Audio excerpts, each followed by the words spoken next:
tirar o atraso já.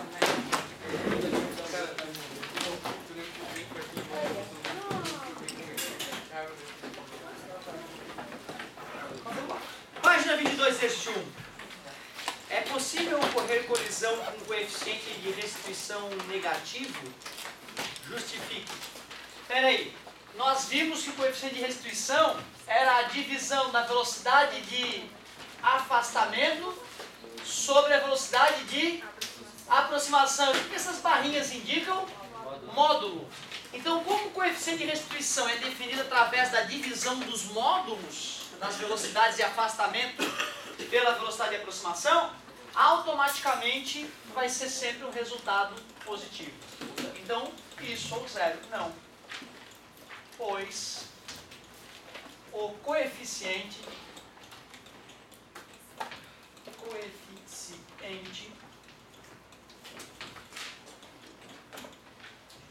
restituição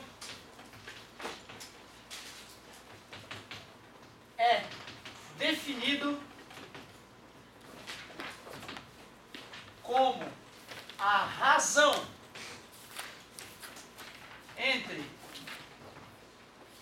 os módulos, essa é a palavra-chave. Não, pois o coeficiente de restituição é definido como a razão entre os módulos das velocidades de afastamento e aproximação.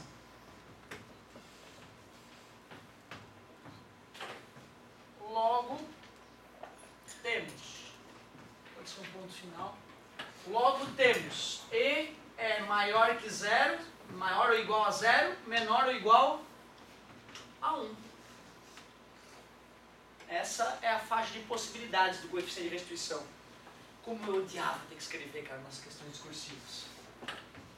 2. Querendo determinar o coeficiente de restituição na colisão entre uma bolinha de borracha e o solo, um pesquisador fez o seguinte experimento. Em uma parede ele colocou uma trena capaz de indicar a altura de um ponto em relação ao solo.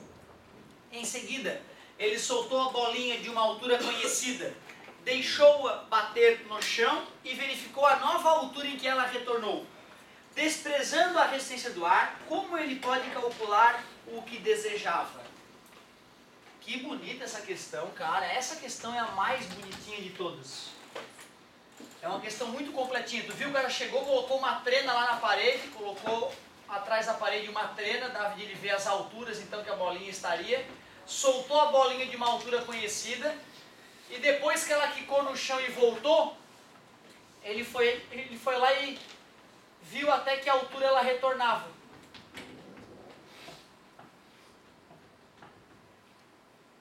Então isso foi a situação inicial, e depois que a bolinha quicou e chegou na altura máxima dela, ele anotou de novo a nova altura da bolinha. Como é que ele vai calcular o coeficiente de restituição do choque da bolinha contra o solo?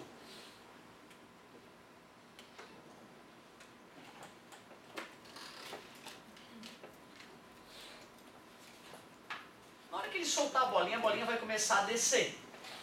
E aí eu poderia calcular qual é a velocidade da bolinha logo antes de começar a deformar contra o solo. Concorda?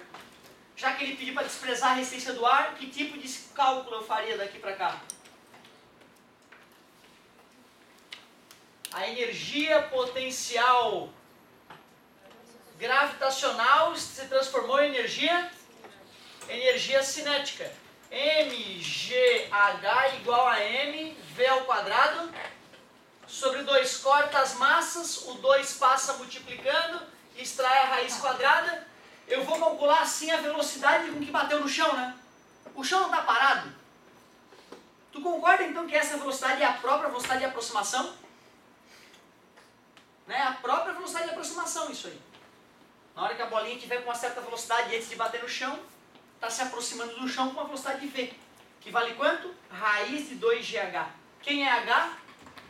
A altura inicial. Depois que a bolinha bateu no chão, na hora que ela está voltando, Concordas que dá para relacionar a altura que ela atinge, a galinha, com a velocidade de retorno dela? Que tipo de cálculo eu faria daqui para cá? A energia cinética da bolinha, depois que ela quicou no chão, está se transformando em potencial gravitacional de uma certa altura que ela vai ter. mv' sobre 2 é igual a mgh'. Corta m com m, v' fica 2gh', v' é raiz de 2gh'. Tu concorda que essa velocidade com que a bolinha emerge do chão é a própria velocidade de afastamento após o choque, já que o chão está parado? O que é coeficiente de restituição? É o módulo da VAF sobre o módulo da VAP. Qual é a velocidade de afastamento? É a velocidade da bolinha depois do choque. Raiz de 2gh'. Qual é a velocidade de aproximação? Raiz de 2gh. E é igual a raiz de 2gh' sobre 2gh. Corta o 2g com o 2g. O coeficiente de restituição vai ser a raiz quadrada da diferença entre as alturas. Concorda comigo? A galinha, a razão entre as alturas, né? Não é a diferença. A galinha sobre H. Tá aí, ó. Mas tu vê, cara, ele quer saber como que ele vai proceder. Eu fiz o cálculo, na verdade, para mostrar, né? Ó, tá ali, agora é só fazer duas leituras e matar a charada. Mas o ideal era a gente descrever o que a gente fez, né? E aí, como é que será a resposta correta, então, para esta questão 2? Como é que o cara procedeu para achar o coeficiente de restituição? Através da altura inicial H, é possível calcular o quê? A velocidade de aproximação da bolinha contra o chão. Através da altura inicial H é possível calcular a velocidade de aproximação da bolinha contra o chão. Poderemos até chamar isso aqui de 1. E foi o cálculo que a gente fez aqui, né? Beleza? Depois, é possível calcular a velocidade de afastamento através da leitura da altura a galinha, né? Da altura a galinha, da altura na qual a bolinha. Depois é possível calcular a velocidade de afastamento através da leitura da altura a qual a bolinha atingiu.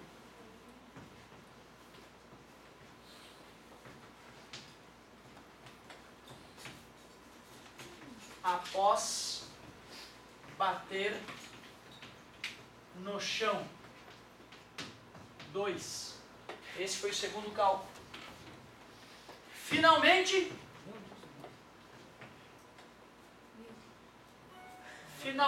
basta calcular o coeficiente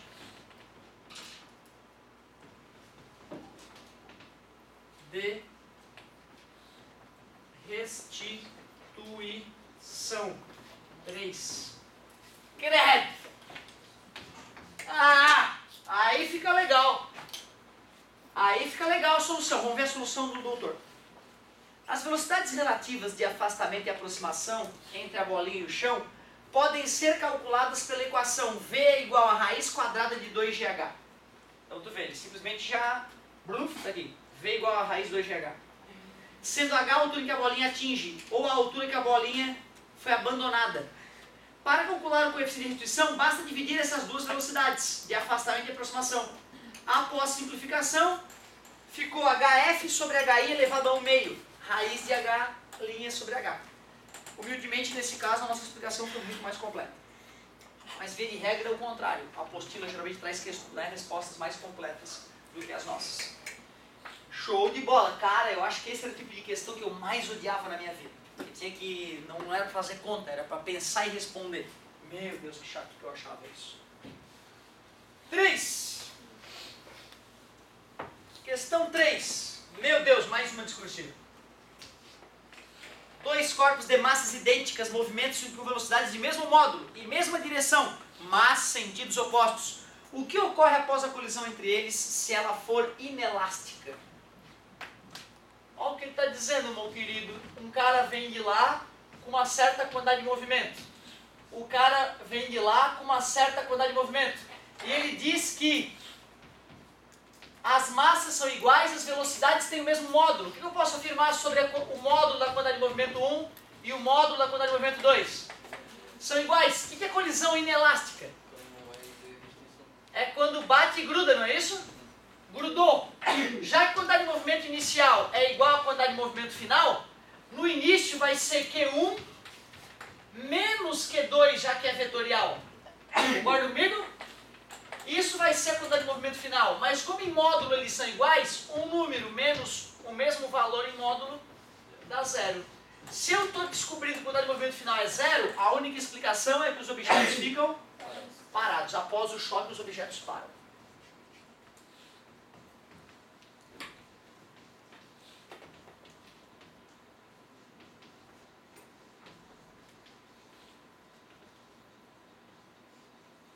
Após o choque, os corpos param.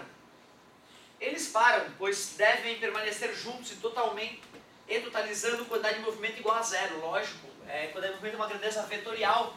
Vetores de mesmo módulo, mesma direção e sentidos opostos, quando somados, dão zero.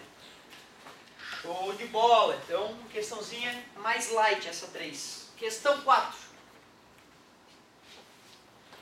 Sobre a situação anterior, qual o percentual de energia cinética do sistema é dissipado? Isso sempre ocorre em colisões elásticas? Quanto que sobrou de energia cinética depois da colisão? Zero, né? Energia cinética não depende da velocidade. Se parou, não sobrou nada. Quantos por cento de energia foi dissipada? 100%.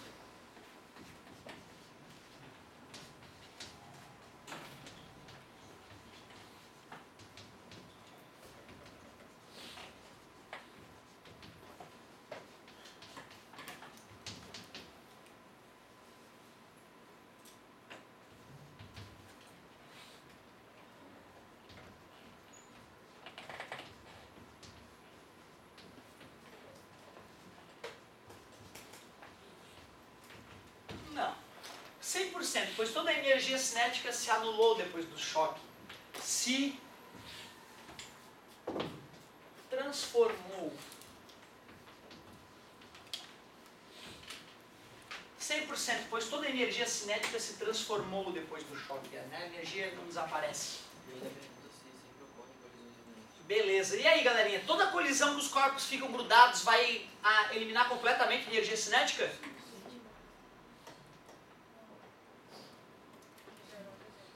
Dois carros, um bate na traseira do outro, ficam grudados. Eles são obrigados a parar? Não, né? Outra, se essas quantidades de movimento não fossem idênticas, algum ia arrastar o outro.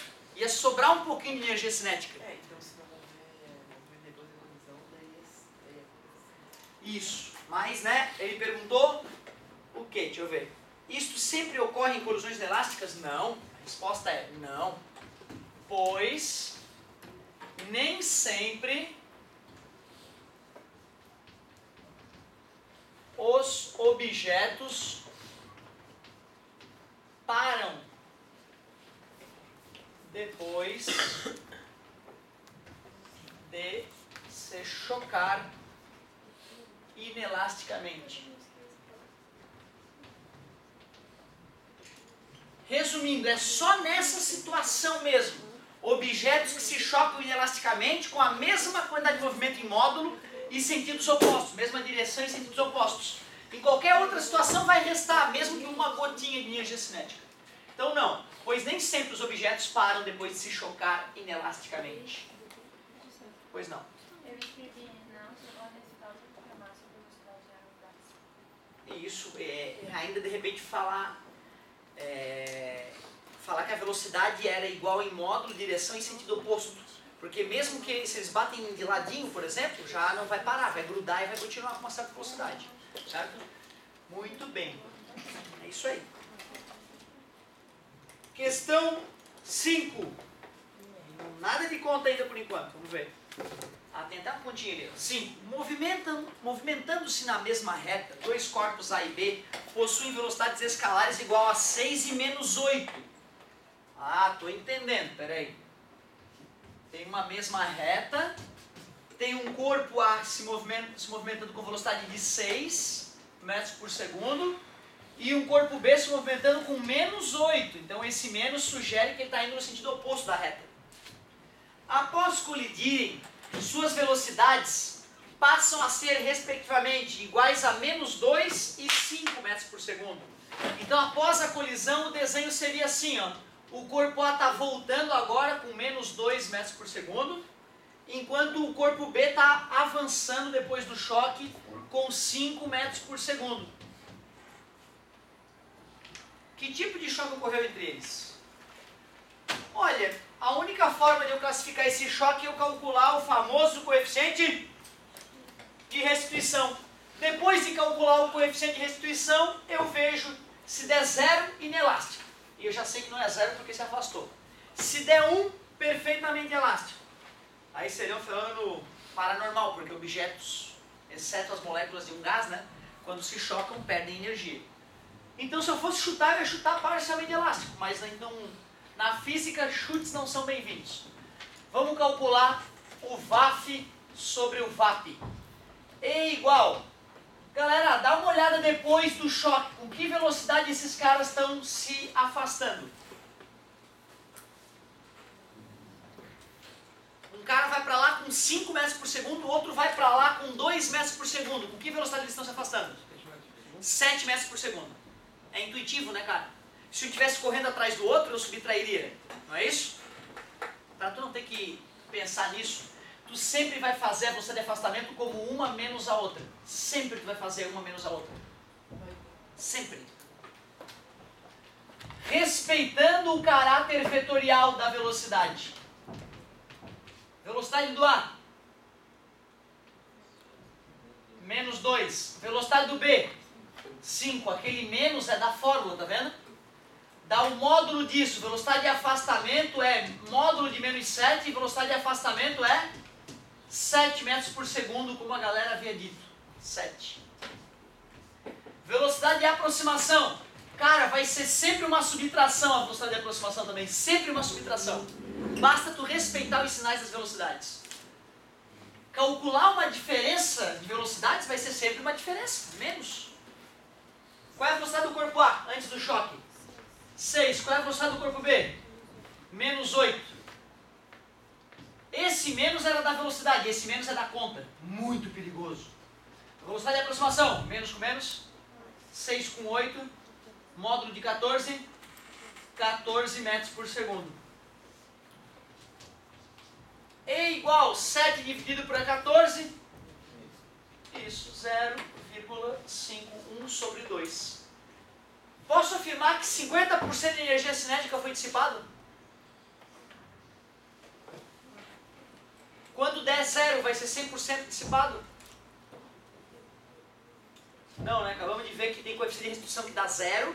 Eles grudam depois da batida, mas continuam se deslocando. Então não acabou a energia cinética. Cuidado, hein? O coeficiente de restituição não é uma porcentagem da energia que foi dissipada. Cuidado com isso, tá? Então não podemos afirmar nada sobre o percentual de energia dissipado. Só sabemos que não foi 100% e sabemos que não foi 0. Houve uma dissipação de energia. Já que o Ezinho deu entre 0 e 1, o choque é do tipo? Muito bem. Ou colisão parcialmente elástica.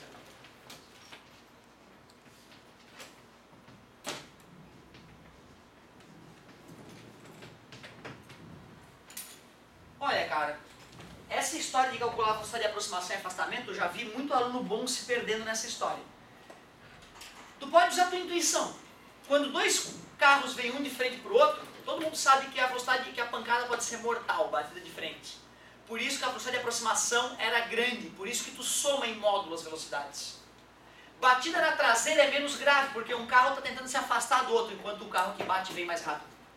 Aí a batida é mais leve, quer dizer que a velocidade de aproximação não era tão intensa, tu vai subtrair os módulos das velocidades. É intuitivo. Afastamento. Se está afastando um carro correndo atrás do outro, o afastamento não é tão rápido. Subtrai o módulo da velocidade.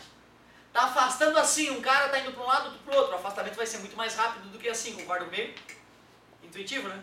Logo, dá para só usar a intuição para calcular o VAP e o VAFI. Porém, para tu não precisar usar a intuição, já que a intuição às vezes falha, tu pode sempre calcular o VAP e o VAF com uma subtração das velocidades. Desde que tu respeite que velocidade para um lado e velocidade para o outro tem sinais opostos e menos com menos? Fechou. Tá? Então, eu acho que o mais seguro é tu lembrar que diferença de velocidade se faz a diferença. É o melhor mesmo. Muito bem, questõezinhas legais essa. Tinha que pensar só, não era fazer uma continha não. Questão 6. Daily questão discursiva. Aqui. Questão 6. Página 22. Volume 4. Terceiro. Um jogador de futebol chuta a bola violentamente. E ela acerta a trave do time adversário. Ao retornar, o módulo da velocidade desta bola é menor do que antes da colisão ocorrida. Isto não viola a lei da conservação de energia? A bola foi lá, bateu no travessão e voltou. Por que ela perdeu energia cinética? Porque parte dela foi perdida na batida. Ou seja, dá para perceber que a colisão de uma bola de futebol contra o travessão não é uma colisão perfeitamente elástica, envolve perda de energia. Me dá uma dica de que houve perda de energia. Faz barulho, a trave mexe, a trave vibra depois da pancada, certo? A bola, sem dúvida, o gás que está dentro da bola deu uma aquecida.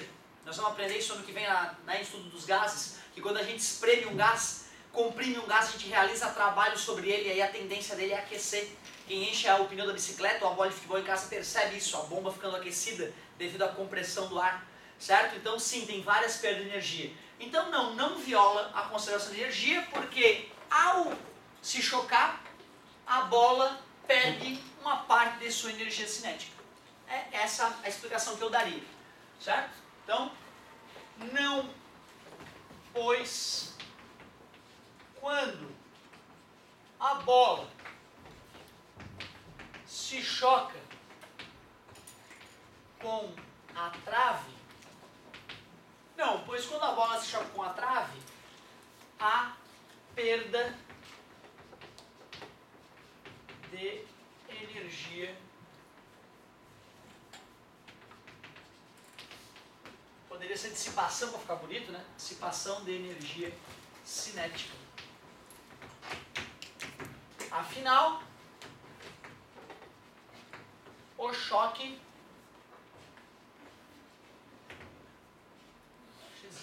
que é isso? O choque não é perfeitamente elástico. Deixa eu ver o que foi.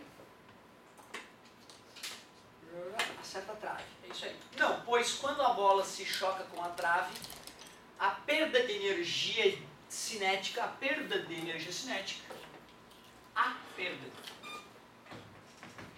vai haver, né? Não, pois quando a bola se choca com a trave, há perda de energia cinética. Afinal, o choque não é perfeitamente elástico. Pois não. Eu não sei, tipo assim, isso não viola de conservação de energia. Eu não sei, isso parece meio confuso pra mim, porque é óbvio que ele vai perder energia. O que a lei da conservação de energia, nesse caso, o que ele está querendo exportar dele? Que a energia inicial tem que ser igual à energia final. Mas, tipo assim, lei de verdade, ela meio que consideraria isso, de que perdeu, porque a nível Sim, final- nós aprendemos que se o sistema é conservativo,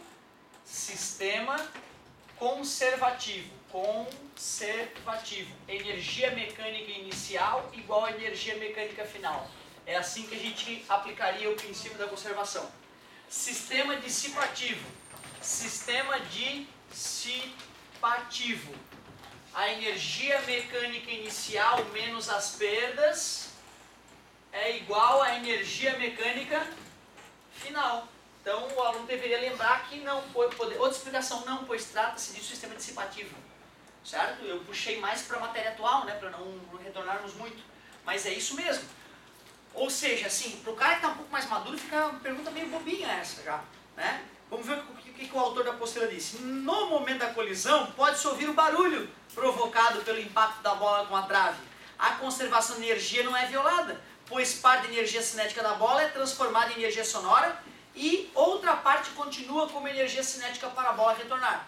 Ele ainda não falou de outras N formas de a energia ser perdida, né? Certo? Nós ainda acrescentamos outras formas da energia ser perdida. No balançar da trave, se a trave ficou oscilando depois da batida, parte da energia cinética da bola foi parar no vai e vem da trave.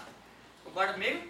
Na energia elástica para a deformação do travessão de aço, beleza? No aquecimento local do travessão de aço e no interior da bola, os gases da bola se aqueceram. O professor, no final da partida, então a bola vai estar fervendo. Não, ela vai dar uma aquecidinha a cada pancada que o cara dá, mas é uma aquecidinha ali de 0,1 graus Celsius. E ao longo da bola, ao longo do jogo, a bola rola para cima e para baixo, podendo perder calor, né? Pela sua carapacinha ali de borracha e couro, ou sei lá que material que eles têm feito a bola. Muito bem. Então a questãozinha essa aí não era tão absurda, era uma questãozinha mais acessível. É aquele tipo de questão que o cara fica desconfiado, deve ter alguma pegadinha, tá muito óbvio. Será que viola? Né? O cara pode dar esse tipo de susto. Questão 7. Agora chegou na minha praia. Agora vamos fazer conta. Um corpo de massa 2 kg se movimenta sobre uma superfície horizontal sem atrito, com velocidade de 8 metros por segundo.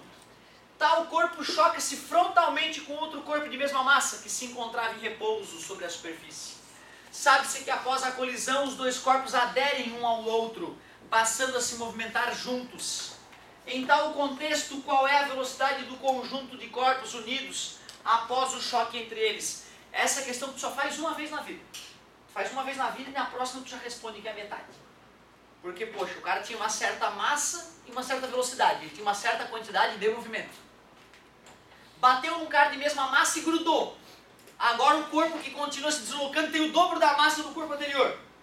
Se a massa dobrou, a velocidade tem que cair para metade para que exista a conservação da quantidade de movimento. Mas a primeira vez na vida que o cara vai fazer a questão, é legal fazer bem completinha. Massa M, velocidade 0. Massa M, velocidade 8. Bateu. Pá! E grudou.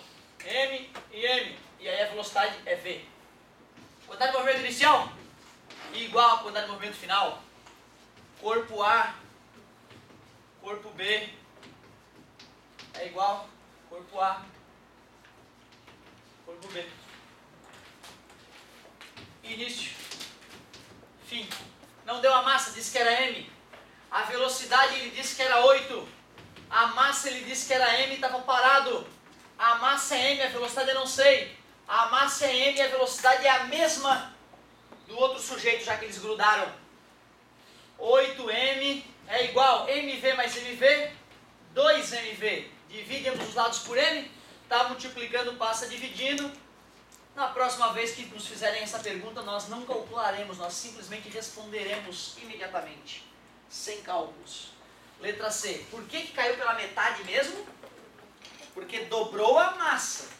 Aumenta 10 vezes a massa, cai 10 vezes a velocidade. Se ele bate num cara de massa 9M, concorda comigo? Depois da batida fica 10M, né? 9M mais M dá 10M, aí tu dividiria por 10, certo? Isso agilizaria enormemente, né? Num vestibular cheio de questões, tu parar para calcular algumas que são mais imediatas, pode dar um prejuízo grande no final do concurso.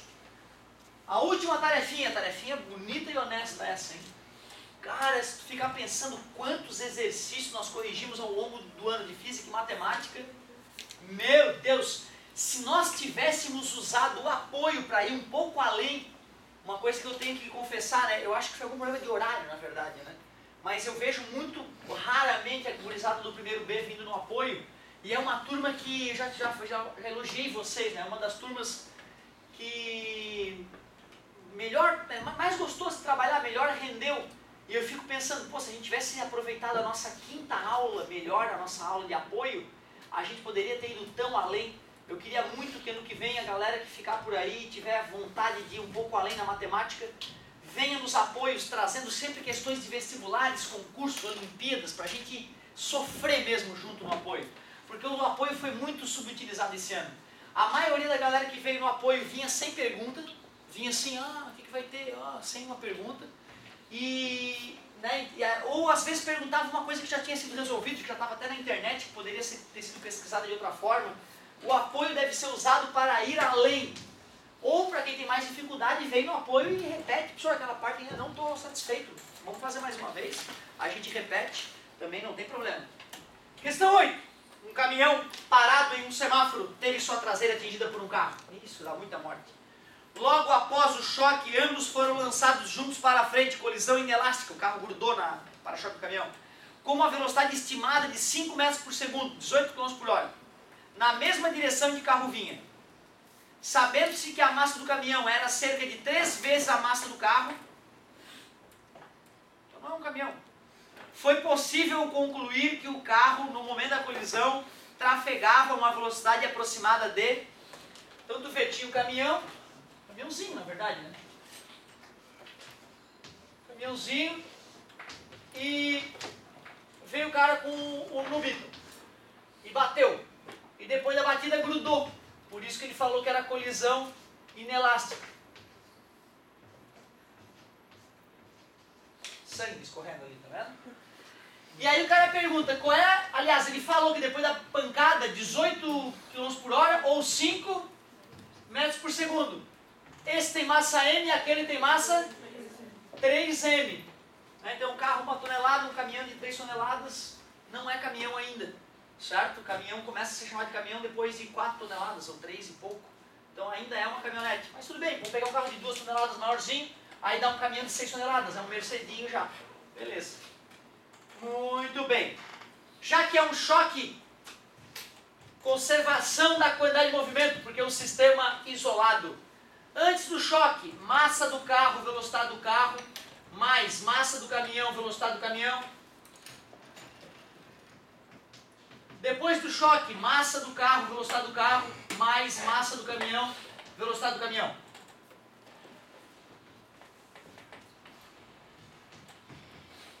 O carro tinha uma certa velocidade que eu não sei qual era, e a massa dele era M. O caminhão estava parado, então nem interessa que a massa dele era 3M. Depois do choque eles grudaram, então vão adquirir a mesma velocidade. 3 vezes M vezes 0 dá 0, então vai ficar... Aí eu sei essa velocidade, né? Não sei, eu sei essa. Concordam? Eu sei que essa velocidade é 5 e essa velocidade é 5. Então ficou MV é igual 5M mais 15M, 3, 5, 15, né? 20M. O M está multiplicando, passa dividindo ou corta. V igual a 20 metros por segundo. V igual a 72 km por hora. Sorte desse cara, o caminhão não estava muito carregado, não era muito pesado, senão era morte. Tem uma cena que eu vi uma vez, passou na TV, aqui na nossa beira-mar, um caminhãozinho desses de guincho parou para socorrer um cara que o carro tinha estragado. E ele tem aquela lâmina, né? Ele tem aquela rampa que desce, né, para o carro poder apoiar.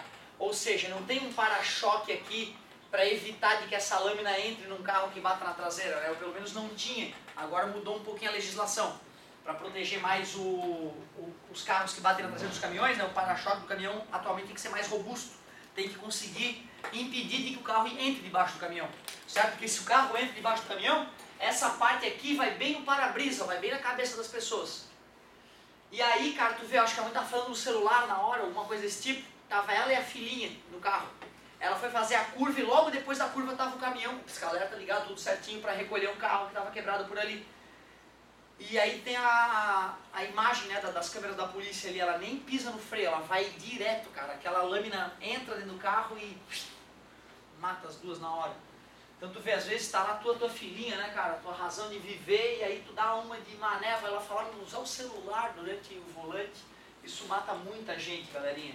E digo mais, tá, tem gente morrendo nas ruas hoje em dia por estar assim, ó. Aí vai atravessar a faixa de pedestre, cuidado, cara, faixa de pedestre não é uma coisa que tu pode te jogar nela e as pessoas vão te salvar, saca? Muita gente acha que é assim, né? E não é, tá? E assim, não é porque tu foi atropelado ali que 100% das situações é culpa do motorista, tá? Se eu me suicidar numa faixa de pedestre, é uma culpa do motorista, não é bem assim, né?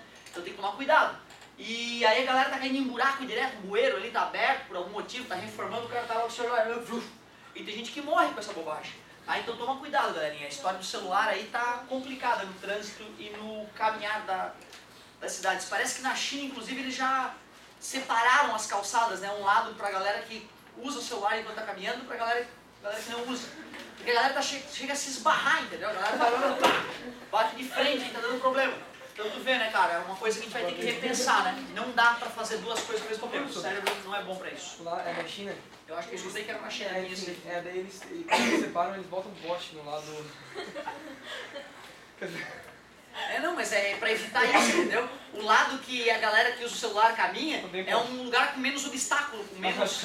É pra evitar esse tipo de coisa, cara. Assustador, né, cara? Tem uma quantidade tão grande de pessoas na rua se chocando e caindo e torcendo o pé, pra precisar modificar a maneira como as pessoas caminham na rua. Muito louco. Mas tem mais chance de se esbarrar, porque vai estar todo mundo olhando o celular. É possível, mas aí tu, né, de repente está fazendo isso com as pessoas que já estão assumindo o risco, ó, tá caminhando num lugar onde a galera vai se esbarrar mesmo. Talvez seja por isso. Ou seja, vou colocar de repente essa faixa aqui com menos obstáculo, mas quem tiver ali já vai saber que tem pessoas olhando pro celular enquanto caminham, vão se esbarrar, vão ter que aceitar. Porque de repente o mais chato é o cara que não tá na onda, né? Tá caminhando, tá tendo que desviar das pessoas que estão que nem umas malucas ali no celular. Né? E se isso foi feito por governo, é porque deve ter gerado algum tipo de problema social, mais brigas, mais... Né? Já basta o estresse, a poluição, que é a maior poluição do mundo hoje, já basta ter 1 bilhão de pessoas, né, vivendo em conglomerados absurdamente entupidos, e aí, bicicleta pelo menos eles usam bastante, né, mas aí a galera começar a se bater nas ruas por causa dos celulares, é demais. Para se acalmar é só ver o trânsito da Índia, que tudo vai ficar normal.